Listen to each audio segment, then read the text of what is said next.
Para esse quinto episódio do Debatucadas, convidamos a dançarina e arte educadora da cidade de Campinas, Renata Oliveira. Renata é formada em artes corporais pela Unicamp e atua como parceira em vários pontos de cultura e grupos de cultura popular de Campinas. Entre eles, a Casa de Cultura Tainã, a Casa de Cultura Ibaô, a comunidade João Godito Ribeiro, o Centro Cultural Crispim Menino Levado, o Grupo de Danças Folclóricas e Teatro Popular Urucungos, o Bloco Cultural União Altaneira e os grupos Pastoril de Jornada, Savuru e Caixeiras das Nascentes.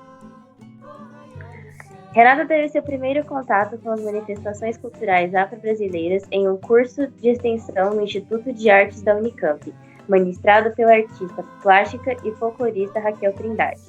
Desde então, tem buscado aprofundar seus estudos sobre as raízes da cultura negra, o candomblé e as danças dos orixás, bem como compartilhar estes conhecimentos por meio de espetáculos e cursos. Renata, agradecemos muito pela sua participação na gravação de mais um episódio do Debatucadas. E agradecemos também a todos, todas e todes, debatuqueiros, debatuqueiras e debatuqueires que nos ouvem. Renata, para começar, o que é a dança afro e como e quando você se interessou por ela? Então, dançar veio muito antes de eu saber o que era dança afro.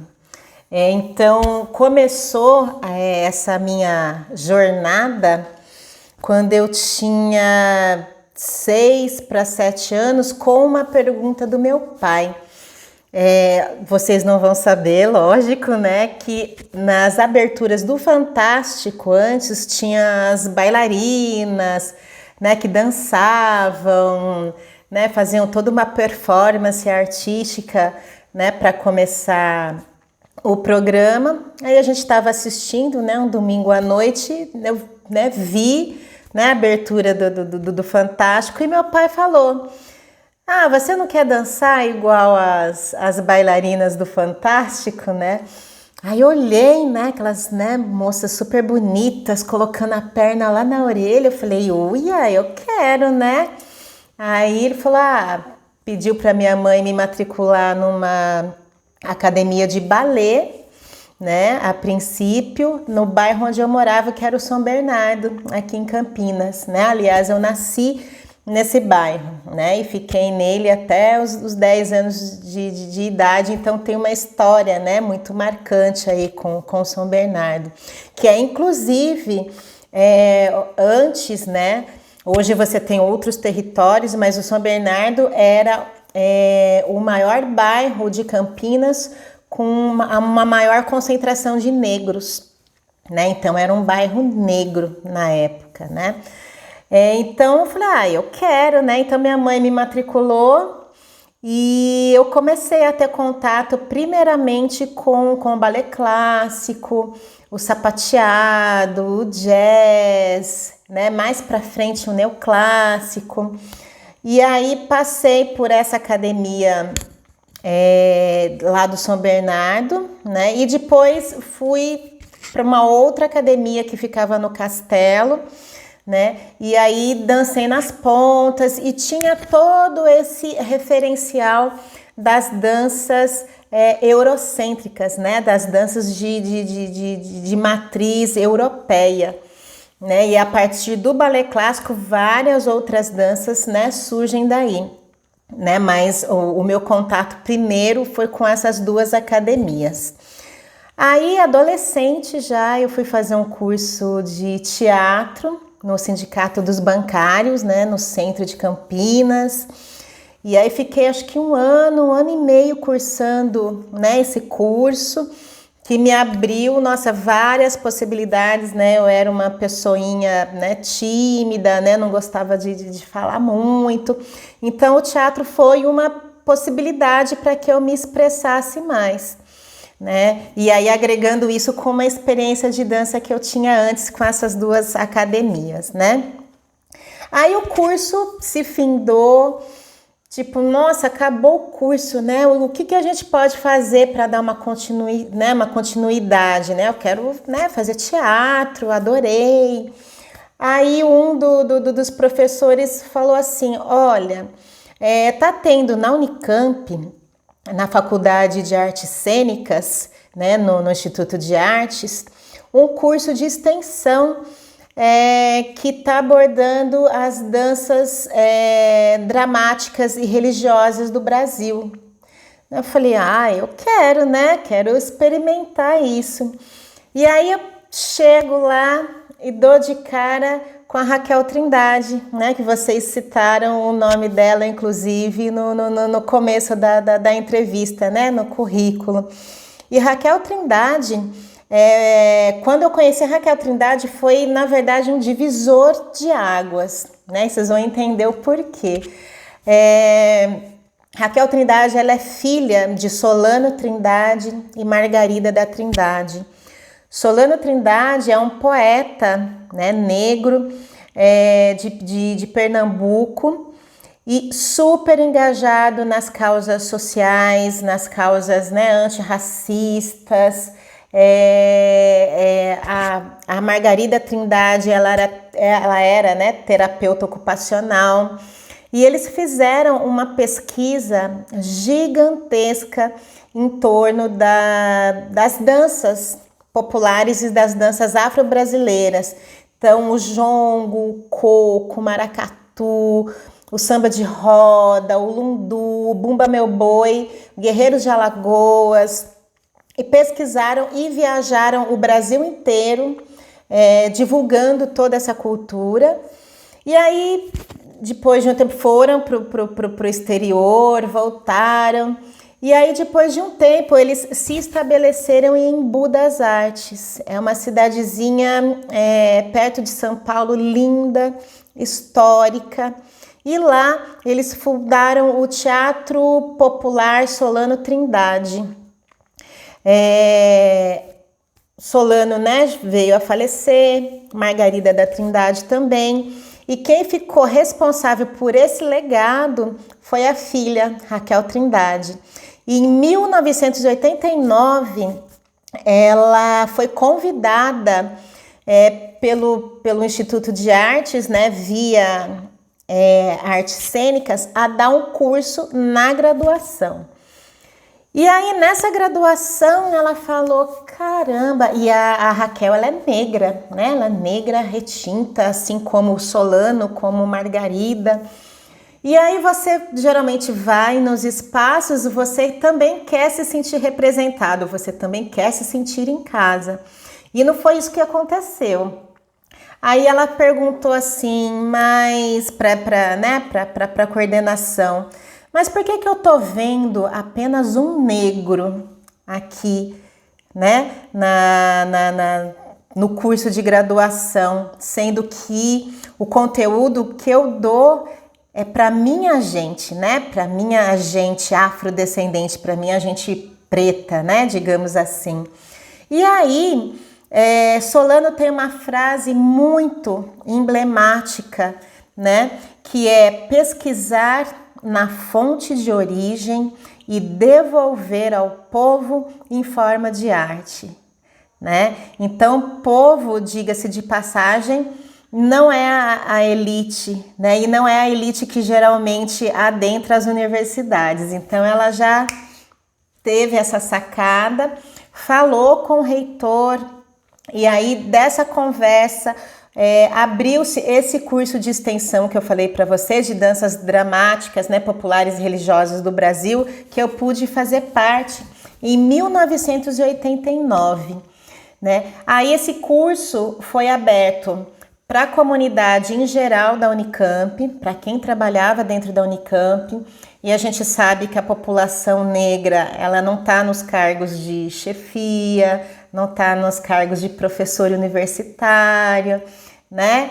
Então, essa outra, né, comunidade, ela pôde chegar para fazer esse curso. E a comunidade negra externa à Unicamp.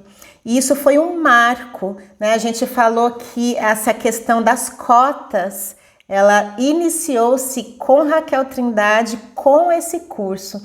Porque eu, pela primeira vez, eu estava adentrando uma universidade, né? Na época eu tinha 15 anos, né?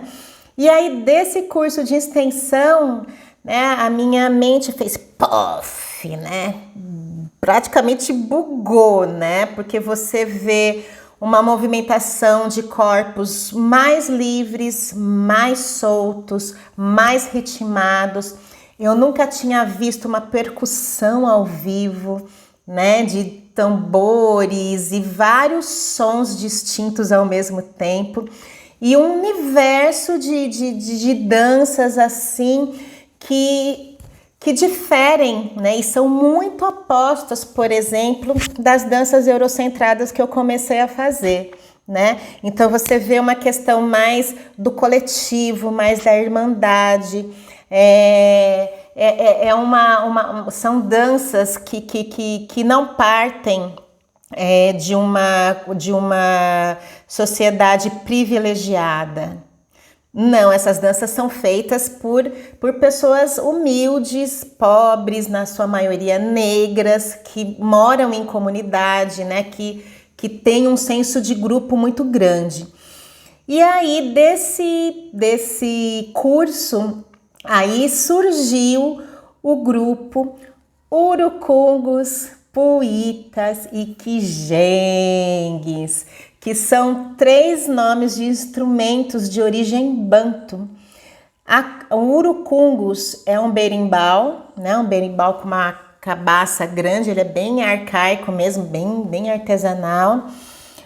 Puita é a cuíca, também toda artesanal, não essas certinhas super bonitas que a gente tem hoje. E o quijengue é um tambor confeccionado a partir de um tronco de uma árvore, tá bom? Então, urucungos, puitas e quijengues. E aí eu comecei a ter uma noção do que era dança afro. Aí voltando para a pergunta, né? Depois de toda essa narrativa, aí eu fui perceber o que era uma dança que tinha a ver com a minha ancestralidade, né? Ainda não tão aflorada assim, né? Porque esse é um processo que você também vai pensando, vai se descobrindo. Mas eu pude perceber que assim o meu corpo, ele pedia aquilo, o meu corpo ele estava muito mais à vontade com as danças populares, né, do que as danças que eu fazia. Eu dancei na ponta, né? Eu dancei com tchutchu, com coroinha, né? Dancei sapateado, né? O clássico. Só que o meu corpo se expressava de uma maneira totalmente diferente. E aí, com o passar do tempo, eu pude ir aprimorando essas percepções, né? Fui fazer a universidade, né? Fazer uma faculdade de artes corporais na Unicamp, né? Que a gente estava conversando antes, né?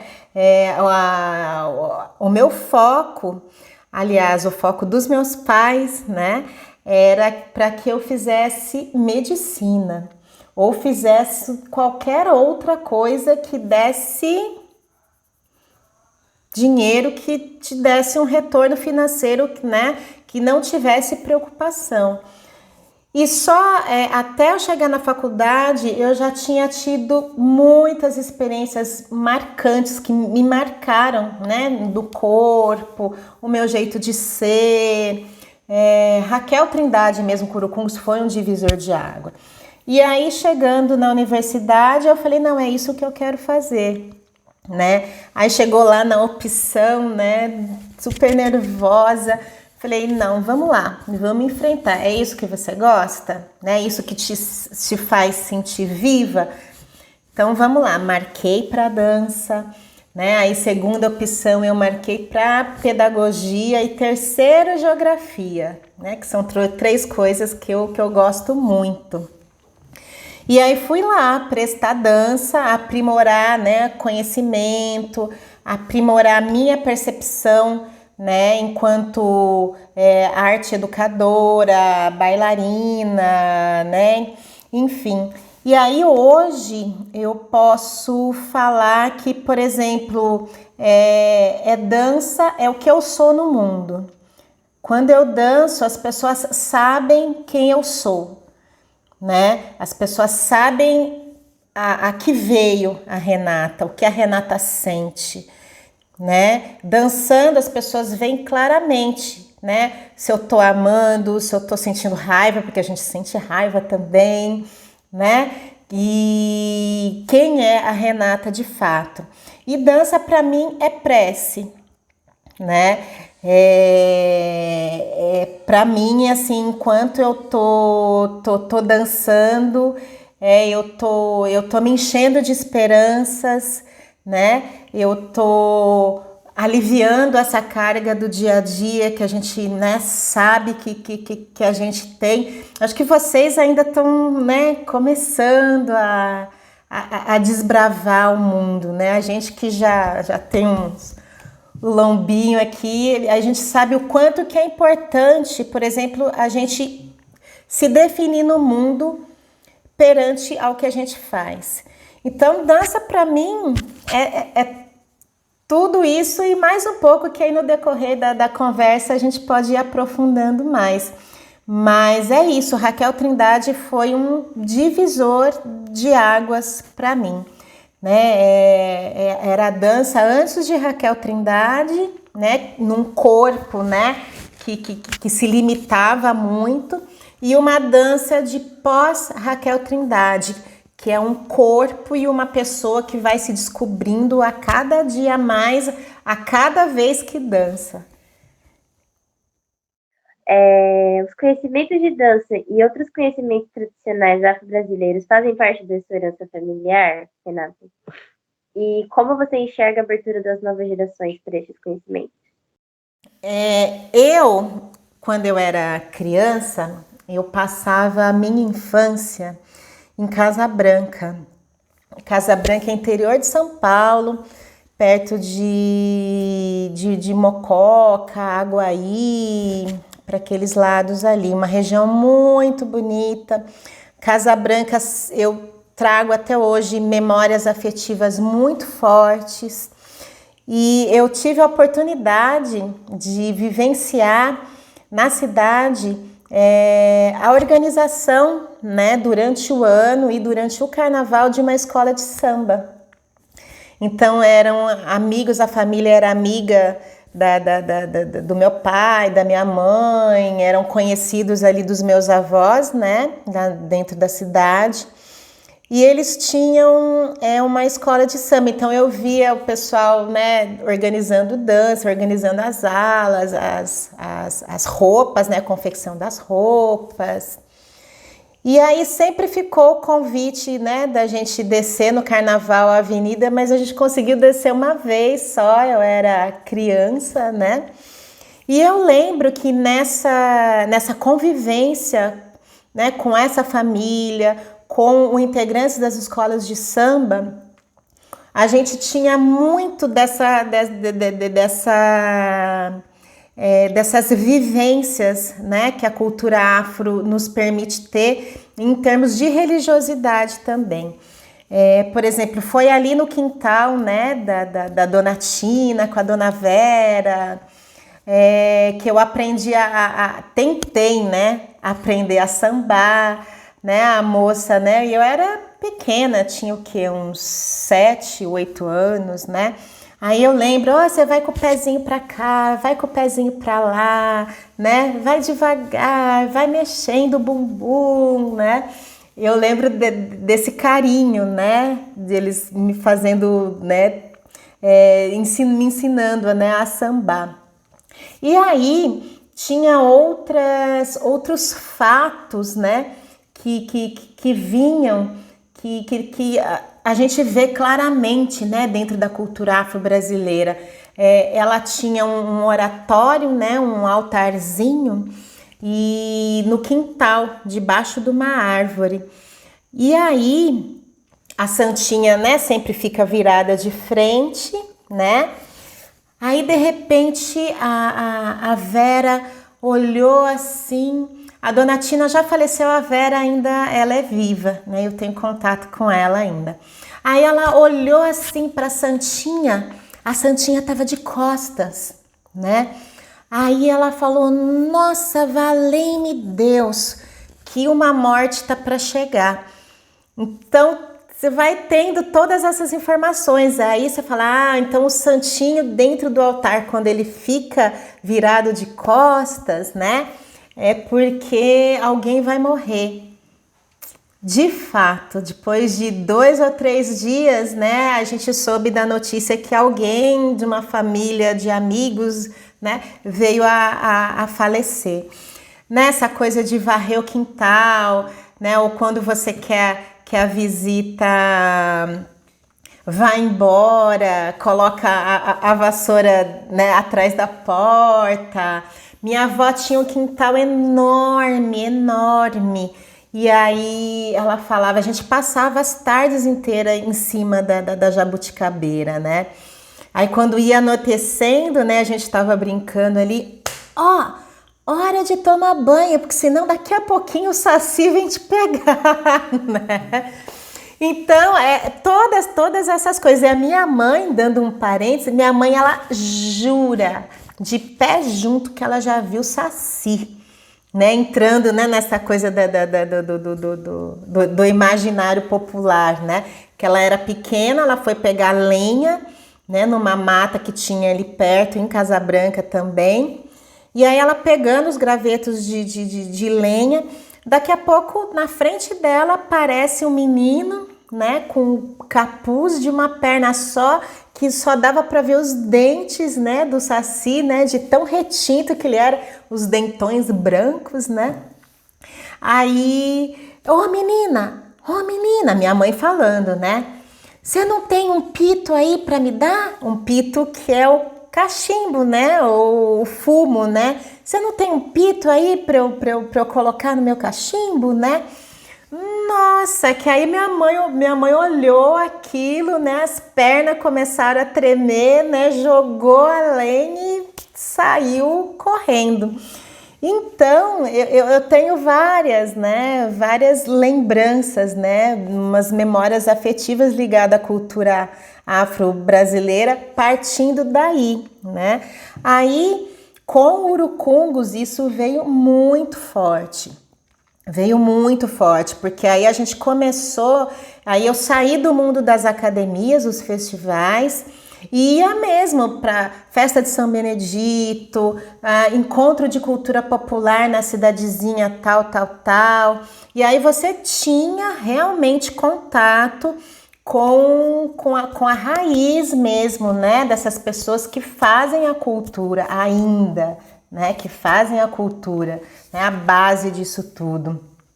E aí as novas gerações, né, como que é isso para as novas gerações? Eu acho que para os mais antigos, para os mais, né, velhos, para os sábios, eu acho que isso é de um desafio imenso, enorme, porque são culturas que elas não têm, né, uma base, uma ajuda tecnológica como vocês têm hoje, né, de pesquisar e a informação que se propaga numa velocidade muito grande, o tempo é outro, o jeito de se fazer é outro. O jeito das relações dentro dessas comunidades é outro. E aí muitas vezes se chocam com os interesses dos mais novos, né? E aí enfrentar a tecnologia, né? Você tá conectado com o mundo inteiro, isso é legal, tá conectado com o mundo inteiro, com várias culturas. Mas muitas vezes o jovem não quer voltar para a comunidade dele, né? É velho, é ultrapassado, já é antigo. Então hoje é um desafio. Muitos, né, jovens abraçam, né, esse desafio, essa empreitada, tanto é que eles saem das suas comunidades, vão estudar, né, vão se aprimorar, vão cursar, né, uma faculdade, uma universidade e voltam, né, para sua casa de origem, né, e a partir desses conhecimentos, né, se faz a comunidade se desenvolver. né, entre os indígenas, né, quantos, né, indígenas mestres que a gente já tem, doutores, né, o Ailton Krenak, por exemplo, e tanto das culturas afrodiaspóricas, né, da cultura afro-brasileira, o quanto, né, de negros, negras e negres, né, não estão entrando nas universidades, né, não estão ali com garra, estudando, procurando conhecimento que nunca foi nos ofertado, né? Ao contrário, a gente ainda tem que lutar muito, né, para conseguir o mínimo, né, de acesso à educação, falta muito ainda. Então é um desafio, né? Tem jovens que estão muito afim, que né, pegam essa bandeira para si, mas esse mundo tá aí, né, para engolir a gente. Então cabe, né, um bom senso, um retorno para casa. E aí o mais principal para mim, né, que é o mais importante, ter em mente que quando a gente se fala em tradição, né, a gente olha para o passado, não é um passado que vai te estagnar. Não é um passado que pode se, né, que parou-se de desenvolver, que parou no tempo. Então, por isso que a gente nem usa mais a palavra folclore, né, que remete à estagnação, a museu, tá ali, eu não posso tocar, eu não posso vivenciar. Então, tenha em mente isso, é cultura, e a cultura, ó, ela vai se movimentando, ela vai se recriando, ela é viva. Então eu acho que quando a gente fala de ancestralidade, de antepassados, é a gente olhar para trás, se alimentar dessa sabedoria e mirar para frente, né? Então o que eu posso fazer com toda essa sabedoria que me foi passada, e a gente está aqui porque alguém antes, né, veio gente antes da gente, né? Então o que eu posso aproveitar com essa sabedoria toda e jogar para o meu presente e jogar para o meu futuro, aonde eu possa me reafirmar perante o mundo. Então é um desafio onde a gente encontra muita gente interessada, né? Mas existem muitas outras tentações aí, né? Do que, por exemplo, né, dançar no maracatu com a calunga, né? Que é um exemplo que eu tô tendo. Mas jovens estão dispostos a isso sim, é desafiador. E o que a dança afro tem a promover no sentido da representatividade da população negra e das mulheres negras na dança? Bem como outros corpos que são excluídos do mundo da dança. Eu tenho um corpo, Matheus tem um corpo, Ana, você tem um corpo, Alice tem um corpo totalmente diferente, bem como as nossas vivências, né? Vivemos coisas diferentes dentro de famílias diferentes, né? Enfim, de costumes, né? Diferentes. Quando eu tava, já era o que acho que eu tinha uns 13 anos, eu ainda fazia balé clássico e eu era a única negra da turma, né? E aí hoje eu não tenho problema nenhum, né, em falar isso. Eu não gostava de tomar sol, eu não gostava, né, de acentuar a minha cor, porque aí eu ia ficar igual às minhas amigas, né, brancas, eu ia estar dentro do padrão, mas eu não estava dentro do padrão, né, só que eu fui perceber isso há uns 10 anos atrás, né? Então, como para vocês verem que assim a gente vai construindo, né, as percepções da gente. E aí eu tinha um quadril largo, eu tinha um colchão, né? Os meus seios estavam começando a se desenvolver, né? As molinhas no cabelo, né? Que para fazer o coque, eu tô amando ver o cabelo de vocês. Né? Por exemplo, eu alisava meu cabelo, né? Então, para fazer o coque, eu puxava para ficar ficar lisinho, certinho. E aí, era muito esforçada, né? Adorava dançar nas pontas. Mas um professor um dia chegou e falou assim para mim: olha, pena que você não é igual a fulana. E pensa numa bailarina clássica, né? Padrão, né? Magrinha, a perna dela, ela não fazia esforço, a perninha já estava colada aqui, né? Na orelha, né? Uma ponta de pé super bonita, uma postura. E aí ele fez essa comparação, né? Pena que você não tem o corpo da fulana, mas você tem muita força de vontade, né?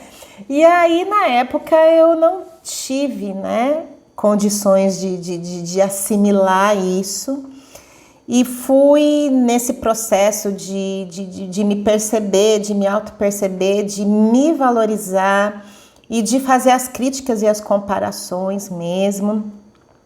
E aí eu vi o quanto que o meu corpo estava aprisionado, né? Eu não tinha liberdade de ser quem eu era, quem o meu corpo, né, gostaria de ser, como o meu corpo gostaria de se expressar, como o meu corpo poderia, né, se expressar com o balé clássico.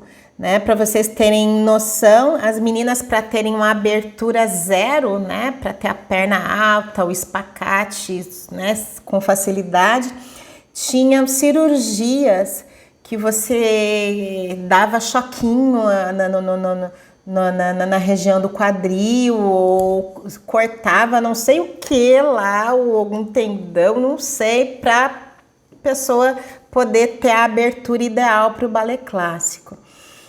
E aí eu fui percebendo, né, com essa vivência primeira com a Raquel Trindade, que o meu corpo ele podia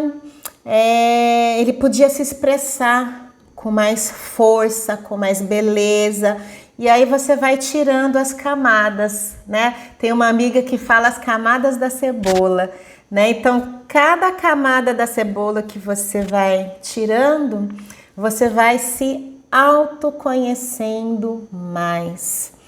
E aí, a cultura afro-brasileira, ela é cheia, lotada de símbolos, signos, significados, estética, um monte de coisa para você, que te dá a oportunidade de você pertencer ao mundo, né? De te dar condições de se auto, né, declarar: eu sou negro, eu sou negra, eu sou negres, né?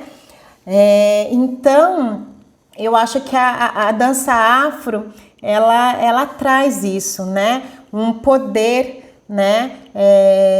Independente do corpo que você tem. A gente costuma falar nas oficinas de dança que eu consigo dançar, eu tenho uma limitação, ou eu não consigo dançar, eu nunca dancei.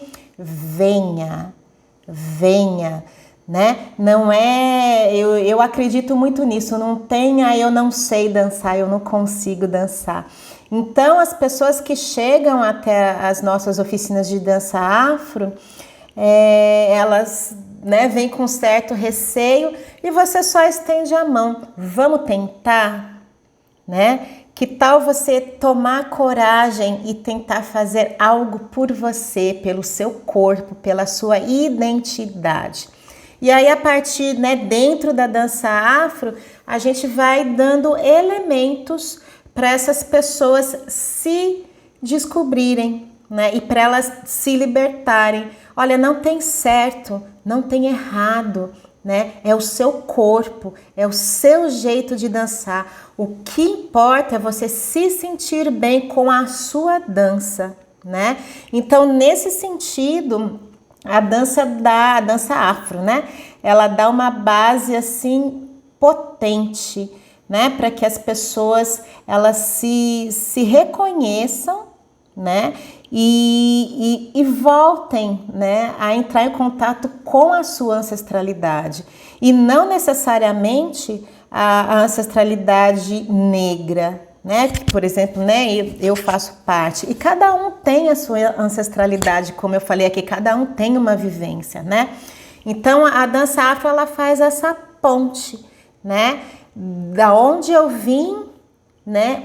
E o que eu sou e como eu me fortaleço com isso, né? Como eu me fortaleço através da dança e através do movimento. Renata, responde pra gente, por favor, como que é o mercado de trabalho para pessoa formada em dança? Tipo, de que preconceito as pessoas formadas em dança costumam ser alvo? E como se dá a presença de mulheres negras nesse mercado? Você só dança? Você só dá aula? Nossa, que divertido que é trabalhar com dança! Ah, você emagrece, né? Em cada aula que você dá, né? É cruel, é cruel. Agora, pelo menos no momento que eu tô vivendo, né? Eu tenho uns de 30 a 33 anos de... Me entreguei aqui, hein? Eu tenho acho que de 30 a 35 anos de carreira. E aí, assim, nesse tempo todo, nossa senhora, passou muita água passou debaixo da ponte, né? Eu acho que o desafio começou quando eu passei no vestibular para dança, né? Eu falei para vocês que eu queriam, né, que eu prestasse medicina. Aí eu falei, ai meu Deus, medicina, não. Aí pulei para engenharia. A Renata com cara de engenheira, né? Aí passei para biologia, passei para matemática, engenharia da computação. Isso eu tava durante o ano, viu, gente? Que eu tava fazendo cursinho e a cabeça a mil, assim, né? Essa imposição, né? Que daqui a pouco vocês estão passando por isso, né? Por isso que eu falei pro Matheus antes da gente gravar, nem tenham pressa de construir a vida de vocês de uma forma digna e verdadeira, né? E aí, durante o ano que eu estava fazendo o cursinho, nossa, matemática, aí pulei para geografia, história, aí já foi amenizando, né? Aí, pedagogia, eu falei, ai, mas música, aí já pulei para a área das artes, mas eu não toco nenhum instrumento, né? Até aprender, mas você já vai prestar, né? Aquelas coisas, né? Aí, artes cênicas. Falei, bom, se eu posso prestar artes cênicas, então o meu dever é prestar dança, né? Então, no último dia de inscrição, eu fiz o xizinho lá em primeira opção para dança. Segundo, pedagogia, acho que só tinha 2 opções, né? E o curso noturno de pedagogia. E meus pais, né, a princípio não gostaram, né? Eu falei, não, depois eu faço alguma coisa que me dê dinheiro. Isso é de uma crueldade tremenda, né? E depois eu faço uma outra faculdade que me dê um sustento para a vida, né? Aí eu prestei primeira fase, passei, uhul, né? Segunda fase, passei, fui fazer o teste de aptidão, né? E aí, naquela expectativa, se, né, passou, não passou. E aí, um dia antes de sair o resultado nos jornais, que naquela época era jornal impresso, um primo meu, né, passou lá no centro, no cursinho, e eu nem sabia que eles lançavam a lista, né, na parede ali do cursinho, já com o resultado. Aí ele ligou, Renata, você passou, parabéns. Aí eu comecei a gritar no telefone, passei. Aí eu vi o meu pai, né, indo pro quarto, né, abriu a porta e falou: ô Zezé, minha mãe é Maria José, né? Ô Zezé, não acredito, a Renata passou em dança. Tipo, lógico que ele não estava, né, nem um pouco feliz. Mas aí fiz os 4 anos. Foram 4 anos lindos, onde, né, eu já tinha a experiência do Urucungos. Levei essa experiência da cultura afro-brasileira que eu estava descobrindo para cada disciplina que eu estava fazendo. Então, eu linkava, né, com as disciplinas que eram oferecidas. E aí, me formei naquele desespero. E agora? Né? E agora? O que você vai fazer da vida, né? E aí você, né, manda, né, currículo. Aí eu comecei a dar aula de balé clássico, já dava aula, né, antes de iniciar a faculdade, aliás, eu já dava aula em academias do bairro, pequenos espaços de dança. E aí agora, depois que você se forma, isso vem com mais peso, com mais responsabilidade. Porque você parte de uma universidade pública, você se formou dentro de uma universidade pública, onde quem paga os impostos para que eu estudasse? Todo mundo, né? Aí, aliás, a universidade é nossa, né? Por isso que tem que ocupar mesmo. E aí, esse peso, eu falei, bom, então agora eu tenho que devolver para a sociedade, né, o que ela me ofertou. E aí, essa questão também, bom, agora eu me formei, né, acho que eu tinha 24, 25 anos. Bom, agora vamos ganhar dinheiro de fato, né? E aí eu fui dando, né, aula em pequenos espaços, muita oficina de dança afro, né, em colégio particular, em colégio público, para grupos particulares. E na época, Campinas nem sabia, né, o que era dança afro, né? E foi uma jornada assim dura, né, pesada. Tem mês que você ganha, tem mês que você não ganha. E aí eu fui trabalhar numa escola particular em Arthur Nogueira, fiquei lá uns 9 anos, 10 anos, né? Depois eu passei pelas prefeituras de Cosmópolis, Valinhos, Vinhedo, né? Então você vai construindo, né? As pessoas vão te conhecendo, né? Vão conhecendo o seu trabalho. E aí por muitas vezes eu pensei em desistir, né? Falei, não, eu preciso arranjar um trabalho fixo, né, que me dê um retorno financeiro. Pensei em largar a dança várias e várias vezes. Em 2015, inclusive, foi uma delas, né, muito recente. Eu estava com meu filho Heitor pequeno, na época ele tinha uns 5 anos, 6 anos. E a opção foi cuidar dele mais de perto, né? Quase em período integral. Então eu trabalhava muito pontualmente, né? E aí chegou uma hora que eu falei que eu não queria ver, ouvir, falar, ler e-mail sobre dança, né? Cheguei a desistir mesmo. E aí eu falei, bom, alguma coisa, consegui ter a percepção de que alguma coisa estava muito errada, né? Se eu amava a dança, se a dança estava dentro de mim, por que eu estava desistindo daquele jeito, né? Então procurei ajuda e comecei a dar cursos novamente, né? Em agosto. E aí foi por causa desse curso em agosto que eu fui dar.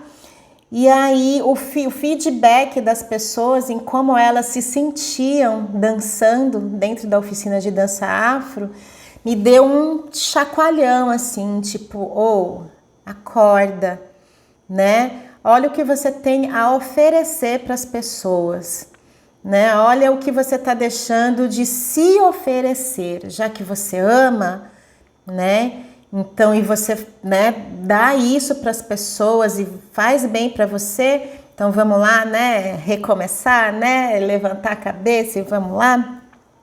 E aí, de 2015 para cá, eu acho que eu consegui me restabelecer e entrar nos processos de saber realmente quem eu sou, de realmente o que a dança faz por mim, o que eu, enquanto arte educadora e dançarina, posso oferecer para as pessoas.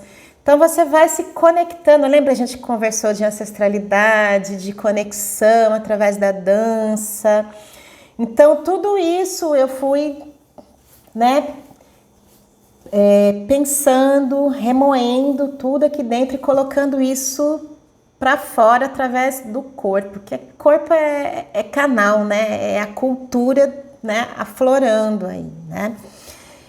E aí, de lá para cá, com essa percepção, eu falo, gente, eu não posso parar de dançar.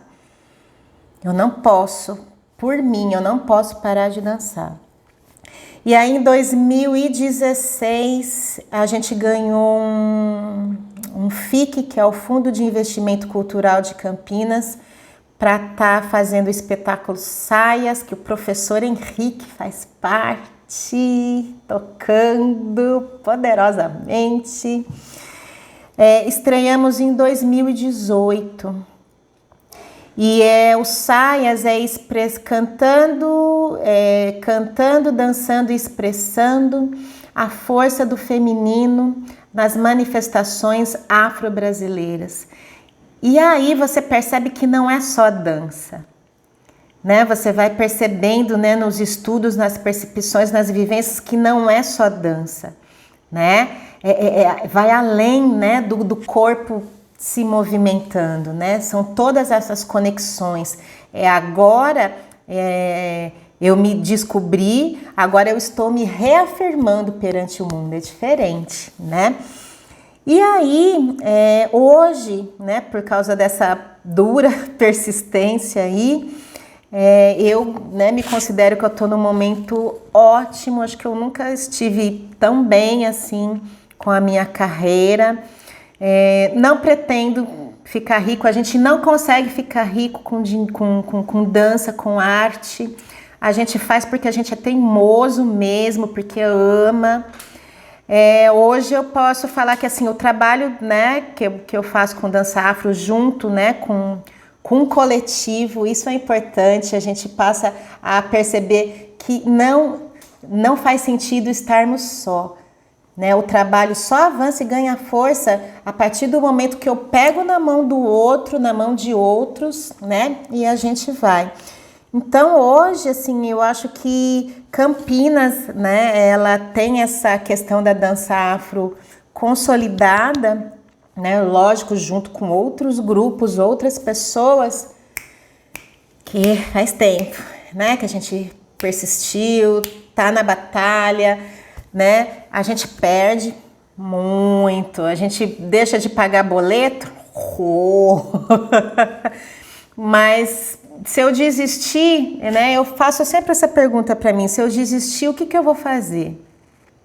Né? Eu não vou me colocar, eu já tenho até resposta, né? Porque eu não vou me colocar atrás de uma mesa de escritório e ficar, né, das 8 às 17, né? Então hoje assim só tenho a agradecer, né? Então o trabalho hoje você vê que é feito com união, que é feito com amor, né? E que a partir disso, né, um retorno financeiro vem. Então primeiro vem o seu empenho em relação à ação, ao seu amor, à sua dedicação. Aí você vai colhendo os frutos, né? Então hoje assim eu só tenho a agradecer, né, as oportunidades que eu tô tendo, né, de apresentar, de fazer os espetáculos, de dar aula. Hoje consigo pagar minhas contas com mais tranquilidade, mas é aquela questão da cultura no país, né? Que a gente é um sobe e desce, né? Acho que ultimamente a gente está tão, tão lá para baixo, né? Mas se desistir, né? O que será? E, Renata, a dança, pelo menos na nossa região aqui, Campinas e etc., ela se constitui como um universo natural, cultural predominantemente feminino. E, apesar disso, o machismo de alguma forma se manifesta no mundo da dança. E as danças afro e as manifestações afro-brasileiras em geral são diferentes em relação a essa quase exclusividade de participação das mulheres? Então, dança, ela sempre tangiu, né, pro feminino, né? Você vê muito mais mulheres, né, dançando. Os homens, eu acho que estão tendo estão construindo, né, essa percepção mais atualmente. E quando eles se propõem a dançar, são maravilhosos, né? Igualmente, né, que as mulheres, eu acho que o diferencial aí é o quanto que você se doa para a dança, né? O quanto de amor e emoção você coloca na dança, né? Eu acho que eu posso fazer um paralelo com a pedagogia. Por exemplo, você vê massivamente, assim, quase que 90%, né, dos educadores, né, quem está dentro das escolas são as mulheres. Na dança, quando o homem chega, a sociedade, né, já coloca, mas será que ele é homem de verdade? E o que é um homem de verdade, né? Sabe, tem tantas camadas aí para a gente discutir o que é um homem, né? Mas esse preconceito, né, que a sociedade já coloca logo de cara para o homem que dança, né? Em colocar em xeque a masculinidade dele.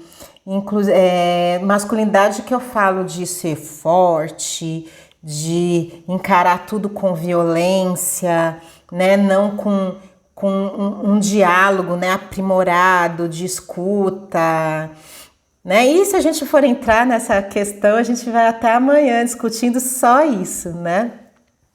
Então, o homem, ele é muito mal visto e muito cobrado a partir do momento que ele ingressa na dança ou em qualquer outra área que seja, né? Teatro, música, né?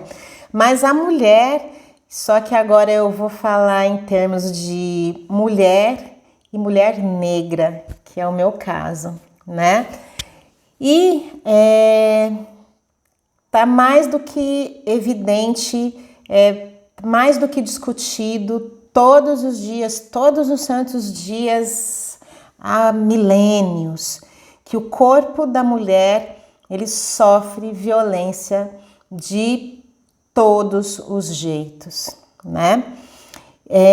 E aí o corpo da mulher negra, ele é muito objetivado, né? Tido como objeto, né?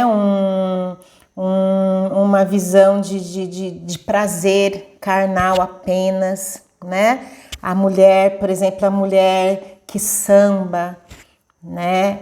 Ela sempre tem que ser, né, uma mulata, que também não é um termo legal, né? Então, né, ela tem que sempre ser, né, a alta, a gostosa, a poderosa, mas poderosa não no sentido de que eu tenho as rédeas da minha vida, não, né? Poderosa de que, o quanto que essa mulher é gostosa dançando, né? E aí, a partir, né, dessa objetivação,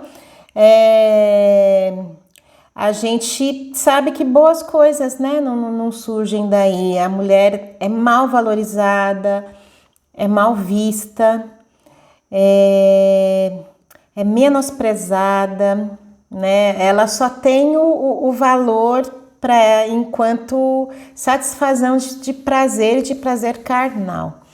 Enfim, e aí, de uns tempos para cá, eu acho que também, graças aos estudos, a potência, né, do feminismo negro, que aí a gente entra nas diferenças também, né, de raça, de gênero, do social. Então a gente sabe o quanto que a mulher negra,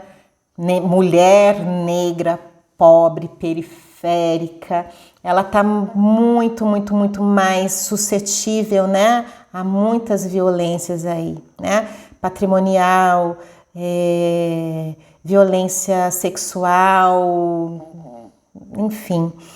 E aí, de um tempo para cá, né, eu acho que a gente conseguiu abrir mesmo a mente. Eu acho que nem abrir a mente, é meter o pé na porta mesmo, né, para a gente desmistificar, né, muita coisa, através dos estudos, né. Outro dia eu estava na Unicamp esperando um ônibus para ir para casa e vejo de 5 pessoas que desceram do ônibus, 4 eram estudantes negros. Então você olha aquilo, tem muita gente que provavelmente nem perceba o que eu percebi ali, né? Mas não tem como, né? É o lugar de fala que a Djamila Ribeiro, né, explana. Então eu ali como mulher negra, fica impossível não perceber isso, né? Que de 5 estudantes que descem do ônibus, 4 são negros, né? 4 são afrodescendentes. Então eu acho que foi por causa, né, desse meter o pé na porta, né? Graças a esse ocupar os espaços. Não, eu posso estudar, eu quero estudar, eu tenho capacidade para estudar, eu tenho direito a cotas, né? Que é outra questão muito delicada para quem quer discutir. Para a gente é isso mesmo, tem que ter, né? Durante, né? Por causa de anos e anos, de séculos e séculos de exploração que o povo, né, negro sofreu. Mas eu acho que a gente está tendo a oportunidade de pensar, se colocar, se autoconhecer, de se autovalorizar, de se autoperceber. E com tudo isso, eu acho que a gente está conseguindo, assim, ir para a luta, a boa luta, né? A boa luta.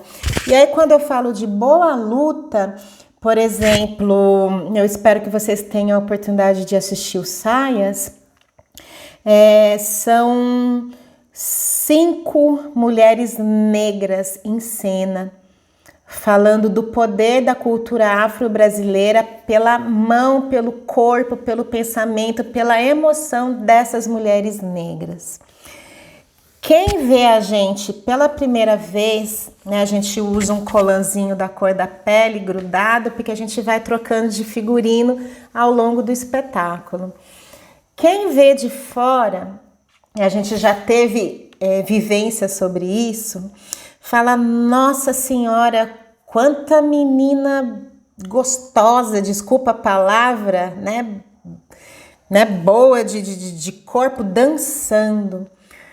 Aí a pessoa senta, ela começa a apreciar o espetáculo e o argumento dela de que a mulher negra, ela dança bem e ela é bonita somente dançando, cai. Porque lembra que a gente falou que não é só a dança, não é só o corpo, né? O quanto que eu consigo me desenvolver, né, através disso. E é isso que o espetáculo traz, né? Então, nesse sentido, eu acho que a mulher negra, ela sofre, né? Eu acho que sempre vai sofrer, porque querem ter a gente como objeto mesmo, mas a partir do momento que a gente se propõe a quebrar todas essas barreiras e ir atrás de informação, ir atrás de amor, sabe, ir atrás de uma força coletiva, né, que também ergue a gente não fala que basta uma mulher negra crescer, né, apontar, né, se desenvolver, várias outras mulheres negras vêm atrás, né, essa questão do exemplo, né, da representatividade, ela pode, eu também posso e eu também vou, né? Então eu acho que é isso. Infelizmente, né, o machismo, né, estrutural tá aí. O machismo também tá na gente, né? Então a gente tem que ficar super ligados para ir desconstruindo várias coisas também que a gente faz sem perceber. O racismo estrutural tá aí massacrando muita coisa. Mas eu acho que muita coisa também nesses dois sentidos, assim, deram uns passos gigantescos. A gente não está mais na mesma posição que, por exemplo, há 10 anos atrás, né? Evoluiu-se muito, muito. E é aquela coisa, né? Brigar, lutar, né? Ter raiva, acho que a gente sempre vai ter. Mas qual é a boa luta que eu quero travar? A minha é com a dança e com os estudos, né? Aí vai cada um lá dentro de si falar como que eu quero lutar, né? Como que eu quero caminhar com a minha cabeça erguida, que a gente merece. Considerando essa ponte que a dança afro faz entre arte e religiosidade, apresentando no palco danças e musicalidades que têm sua origem nos terreiros, que cuidados é preciso ter ao se disponibilizar esses conhecimentos fora do contexto ritualístico e a um público não inicializado? E como que você enxerga a diferença entre viver ou não essa religiosidade para artistas de dança afro? Independente da cultura, seja ela africana, afrodiaspórica, né, ou seja, que veio de África e aportou, né, para outros lugares fora de África, América, enfim, seja ela europeia, né, branca, amarela, preta, eu acho que toda cultura ela tem a sua estética, né? E com a dança negra não é diferente, né? E aí, né, a gente tem a estética, a gente tem a beleza. E da onde vem tudo isso, né? Dentro da filosofia africana e afro-brasileira, homem divino não se separa de profano, o homem não se separa da natureza, o corpo não se separa da alma. Então você tem uma relação mais harmônica, mais redonda. Eu sempre gosto de pensar, sabe, a cobra mordendo o próprio rabo, o Ouroboros? Então, tudo que tem um início tem um fim, e aí a gente vive ciclos dentro disso, né? E dentro, né, desses ciclos, lógico que tem a religião, né?